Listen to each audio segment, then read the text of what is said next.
Hi folks, thanks for joining me today. I'm Tom Kitchen, and today I'm going to share some tips about meaningful educational and behavioral objectives, such as those you may find in an individualized education program or a behavior intervention plan.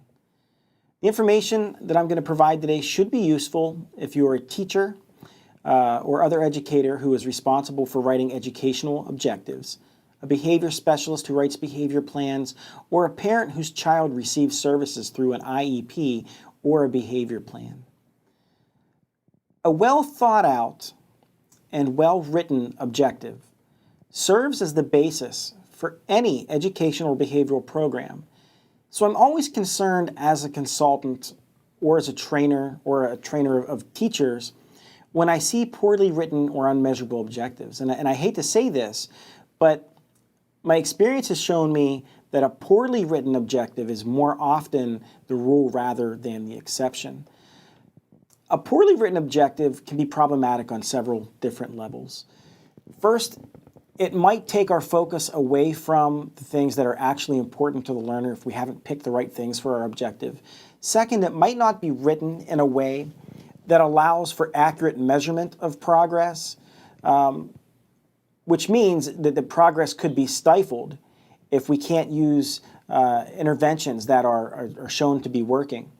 And third, a poorly written objective is difficult to defend if the parents exercise their right of due process or engage in any other kind of legal challenge to the effectiveness of a program provided by either a school district or an agency. So it's very important. So let's just get started by talking about some of the fundamentals. Where does it all start? The process begins with selecting and defining a clear behavior on the part of the learner. So what is it exactly that they're supposed to do or not do? In the case of an educational or skill-based objective, this is going to be something that we would like to see the learner do more of. In the case of an objective that you might find in a behavior intervention plan, this would be something that we'd likely want to see the learner do less of. Any selection of a behavior for either increase or decrease should be based on a thorough assessment and also discussion and consensus on the part of the treatment team or the IEP team. I just said that our first step is to define a clear behavior. What exactly does this mean? Well, for starters, we should be using action words that help us conceptualize or describe exactly what it is that we're targeting in our objective. We want our words to be strong and objective words so that anybody who is observing them can say that it happened or it did not happen. We also want to make sure that our words that we select for our objectives are those that are clear enough that they don't allow themselves to be open to interpretation, or at least they minimize interpretation. For example, if my target behavior is related to language comprehension, I should think about some specific ways that I plan to observe the learner engaging in comprehension-based behaviors. A weak objective, and one that I might often find actually as a consultant or a teacher trainer, could be something like this. Tom will demonstrate comprehension of language concepts such as categories, adjectives, and object functions with 80% accuracy. Why is this a weak objective? There are several reasons, but the first one of these is it doesn't say anywhere at all what exactly Tom will do to demonstrate comprehension. Words like demonstrate, show, understand, indicate, etc. are all words that we consider to be ambiguous action words because they can be open to a lot of interpretation, and they don't clearly say exactly what it is the person is doing. So the best practice is to either avoid those as your action words in your objective or supplement them with more language that is clear. But if you're going to do that, you might as well just use clear language in the first place.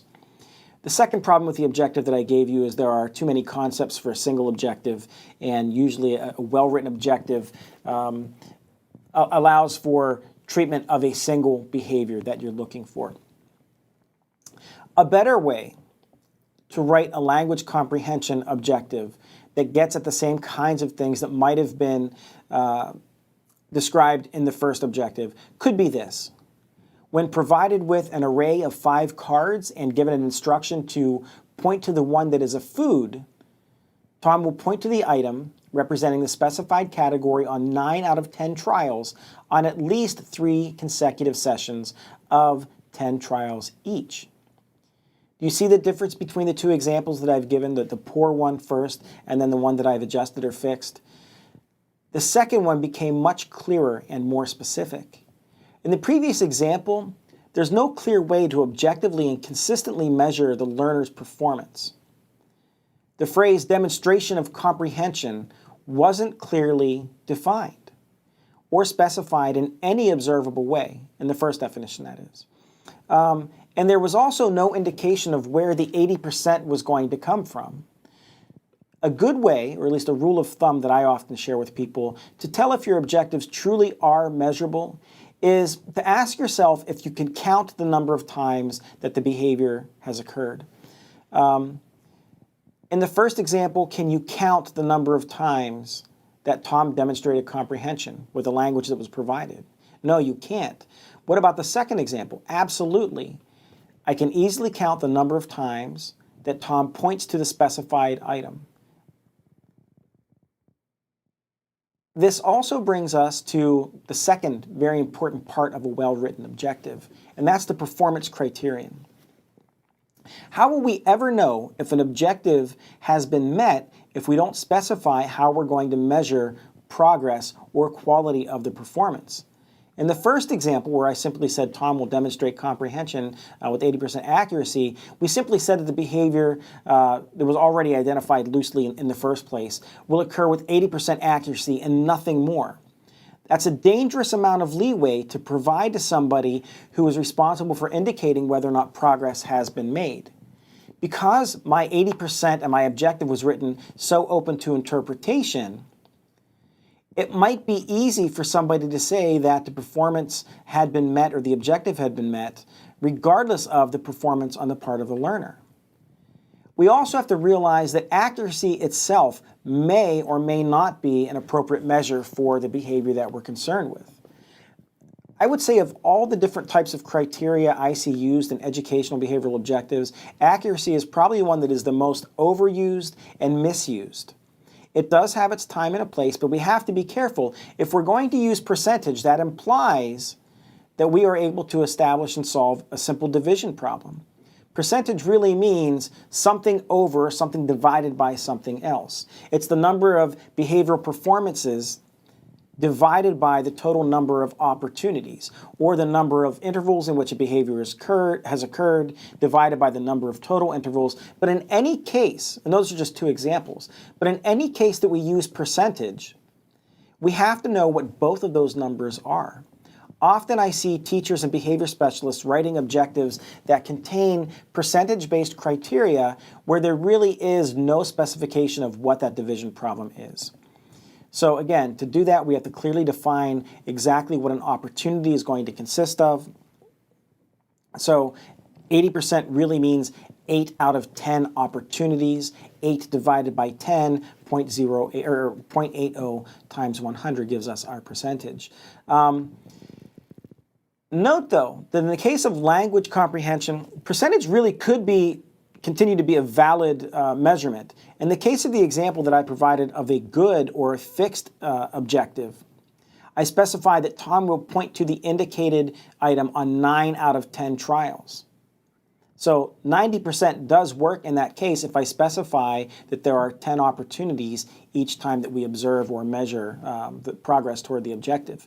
Also, any well-written objective should include some type of schedule of observation, and that indicates how many times the criterion should be met before we consider the objective to be met. In the case of my second example, I indicated the objective is met once Tom achieves or meets 90% on 3 consecutive data collection sessions consisting of a minimum of 10 opportunities or 10 trials each. So what you see there is it's not just 80% or 90% one time, but it's 90% 3 consecutive times in a row, and 90% really means 9 out of 10 opportunities at minimum.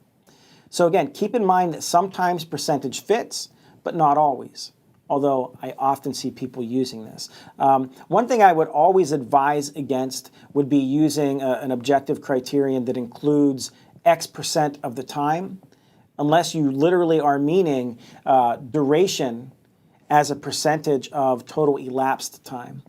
I've seen objectives that say things like, Amy will use appropriate words to express her wants and needs 90% of the time. I mean, that's an actual objective that I've seen in communication-based IEPs. If we take that at face value, that Amy will use appropriate language or appropriate words to express her wants and needs 90% of the time, what that's really saying is Amy will be using words for 9 out of every 10 minutes, right? Because if it's 90% of the time, that means that she's talking during 9 out of every 10 minutes. That gives us our 90%. And I think that we would all agree that that would be pretty exhausting for everybody involved. So we have to really be thinking about that. So percent of the time often doesn't work unless we actually are talking about time. And in almost every case, we're not. What it actually what comes up at this point is that the objective itself, that Amy will use appropriate language 90% of the time to express her wants and needs, is far too open to interpretation to begin with. Because 10 different people could have 10 different opinions on what is considered appropriate communication or appropriate language. So even that word itself, appropriate or appropriately, when you see that in an IEP objective or a behavior plan objective, that could be a big red flag. At least it often is for me as a consultant, because what exactly appropriate means is something that is open to interpretation. So what I will do is either define what appropriate means in parentheses after the word, or I'll just leave it out. And really define what it is that I'm talking about as appropriate performance. And then finally, in that example, percentage really wouldn't work anyway. For Amy to use appropriate words or language to express her wants and needs 90% of the time, percentage doesn't work there just logically. Because even if it were going to work, in order for us to come up with percent means we'd have to be able to do that division problem. And what exactly is an opportunity to communicate or express a want or a need? That's not a discrete thing that we have the ability to count, because spontaneous communication is based almost solely on motivation.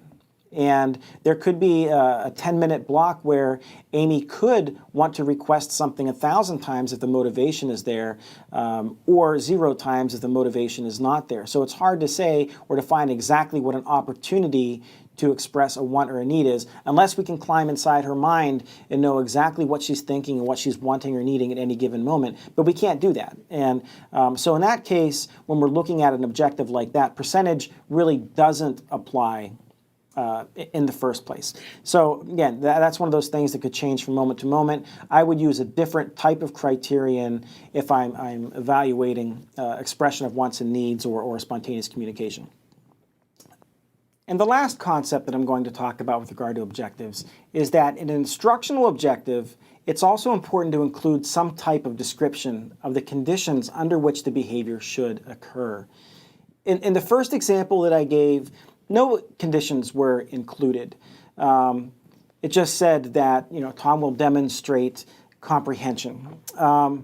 In the second example, in addition to my improvement of the criterion and defining the behavior well, I also included some specific things that the teacher would do to set the stage for the behavior to occur, such as placing an array of objects or pictures in front of the learner, and also the inclusion of a specific verbal instruction. There are some considerations that we need to make whenever we're looking at different types of objectives that we're putting in place. Everything that I've stated so far applies to a skill-related objective, such as those you would find in an IEP. You also will find those types of objectives as secondary or important supporting objectives within a behavior intervention plan. We're going to be seeing things like objectives related to improving functional communication, or things like learning to wait for access to requested reinforcers. We might also see some social skills instruction and instructional objectives within a behavior plan. But we have to also realize that a behavior intervention plan usually is deemed necessary because of a behavior of excess. There's something that's happening too often that should be occurring less frequently. These are things that include either dangerous or disruptive or otherwise inappropriate or challenging or problematic behaviors. Those are things that we target for reduction. So therefore, a reduction goal or a reduction objective should be the primary objective within a comprehensive behavior intervention plan.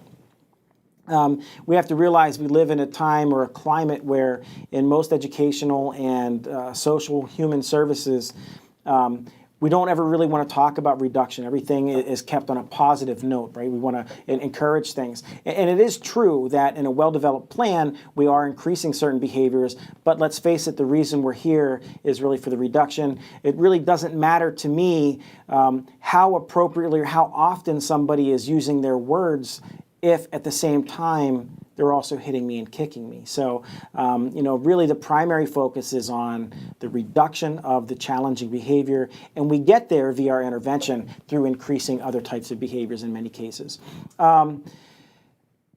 We measure these objectives, we rate these objectives pretty much the same way that using the same concepts I've already discussed in this tutorial. The only difference or the only minor adjustment would be in a reduction-based objective, we often won't have to include a condition.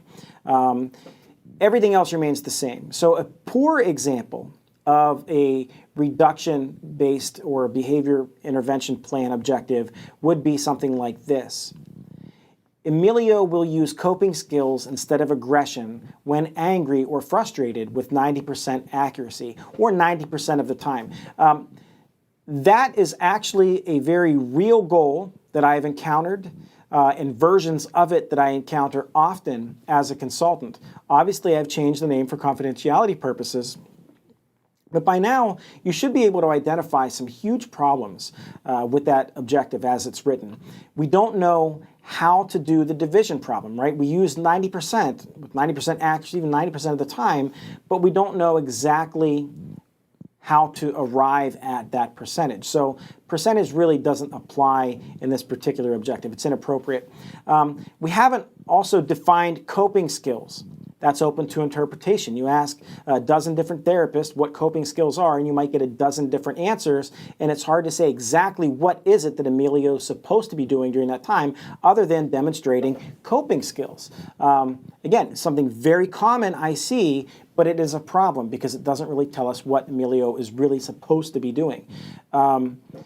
The same thing could be said for the term aggression if we haven't identified what it is. So let's just make some assumptions that we know Emilio well and we know exactly what his aggression looks like. And in his case, aggression is in the form of hitting or kicking other people. And I know there's many different ways that can happen, but let's say in the case of Emilio, the real problem is he gets angry. Well, actually, the problem isn't that he gets angry. The problem is that he hits people. The problem is that he kicks people. A better example of an objective for a child like Emilio, as we've described, could be this. Emilio will engage in 0 instances of hitting or kicking other people per day across 20 consecutive days of program attendance. Did I select an observable and countable behavior? Check. Did I really target the primary behavior of concern? Yes. Did I include measurable criterion? Absolutely. Did I specify how many times this criterion has to be met before I consider the objective to be met? Yes, I did. I could always then, as part of a comprehensive plan, include a secondary instructional or therapeutic objective, such as, when engaged in independent seat work, Emilio will raise his hand to ask the teacher for assistance or a break at least once per day across 20 consecutive school days. I can measure this. I can count the number of times it occurs. I can then document progress via graphing. So, in summary, Again, there's a lot of information provided here in this tutorial within the span of close to 20 minutes or so. But just make sure in summary that if there's a takeaway, you clearly define or state the actual behavior that the person's going to be engaging in as part of your objective. Make sure that your measurement system makes sense for the behavior that you are working on. Make sure that your objective is as free from interpretation as possible. Those are really the big ones. I hope you found this tutorial useful. It's my hope that teachers, behavior specialists, parents are all armed with the skills that will allow their children and their students to make as much progress as possible. You know, and what I'm hoping is that this information is something that can be used to either evaluate what you're already doing or revise the kinds of objectives that you already have written. And then finally, I think that you know, if you use this in your own work or on behalf of your children, that it's going to put you in a place to better advocate for better services and more effective services. Thank you for watching.